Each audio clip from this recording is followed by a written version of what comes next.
স্বাস্থ্য সংক্রান্ত সকল প্রকার আপডেট তথ্য পেতে আমাদের চ্যানেলটি সাবস্ক্রাইব করে রাখুন এবং বেল আইকনটি ক্লিক করে নোটিফিকেশন অন করে রাখুন, কারণ পরবর্তীতে সকল ধরনের আপডেট তথ্য আপনি পেয়ে যাবেন সবার আগে। যে 5 ধরনের শারীরিক ব্যথা অবহেলা করা হতে পারে মারাত্মক ক্ষতির কারণ। আমাদের অনেকেরই কম বেশি একটি বদ অভ্যাস রয়েছে, আর তা হচ্ছে শারীরিক সমস্যা একেবারে মারাত্মক পর্যায়ে না গেলে আমরা অবহেলাই করতে থাকি। মাথা ব্যথা হচ্ছে প্রচন্ড, আমরা ডাক্তার না দেখিয়ে নিজের মতো করে একটি ব্যথানাশক ঔষধ খেয়ে ফেলি, একেবারেই পাত্তা দেই না ছোটখাটো অনেক ব্যথা। কিন্তু এই অবহেলার কারণে হয়তো রোগটি ধীরে ধীরে শরীরের অনেক বেশি ক্ষতি করছে, অথবা ছড়িয়ে পড়ছে এক স্থান থেকে অন্য স্থানে, যা আমরা একেবারেই বুঝতে পারছি না।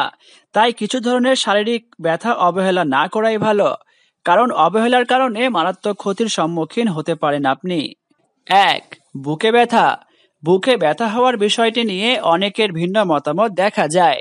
অনেকে ভাবেন গ্যাসের কারণে বুকে ব্যথা হচ্ছে, আবার অনেকের মতে বুকে পিঠে ভারী কিছু চেপে বসে থাকার সমস্যা অতিরিক্ত মানসিক চাপের কারণে হয়। হ্যাঁ, বিষয়গুলো সত্যি, কিন্তু যদি বুকে ব্যথার সাথে শ্বাস নিতে সমস্যা হওয়া, ছোট ছোট শ্বাস নেওয়া এবং অনেকটা সময় বুক ব্যথা দূর না হওয়ার বিষয়টি অবহেলা করবেন না।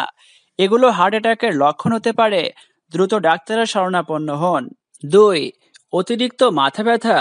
অনেকেই ভাবেন ঘুম কম হওয়া, রোদে ঘোরা এবং মাইগ্রেনের কারণে মাথা ব্যথার সমস্যা দেখা দিচ্ছে, কিন্তু খুব হুট করে অস্বাভাবিক মাথা ব্যথা হতে পারে অ্যানিউরিজমের লক্ষণ, যা স্ট্রোকের কারণে হয়। এছাড়া সকালের ঘুম থেকে ওঠার পর মাথা ব্যথা শুরু হওয়া ব্রেইন টিউমারের লক্ষণ, সুতরাং সাবধান থাকুন, সতর্ক থাকুন। 3. তলপেটে ব্যথা ও গ্যাস হওয়া। যদি প্রায় 2 থেকে 3 সপ্তাহ বা তার বেশি সময় ধরে তলপেটে ব্যথা এবং সেই সাথে পেটে গ্যাস হওয়া, খাবার খেতে না পারার সমস্যা থাকে, তাহলে সাবধান হয়ে যান। 2007 সালে দ্য গাইনোকোলজিক ক্যান্সার ফাউন্ডেশন তাদের গবেষণায় প্রকাশ করেন এই ধরনের ব্যথা ক্যান্সারের প্রাথমিক লক্ষণ। 4. তলপেটের ডান দিকে ব্যথা এবং জ্বর ও বমি ভাব।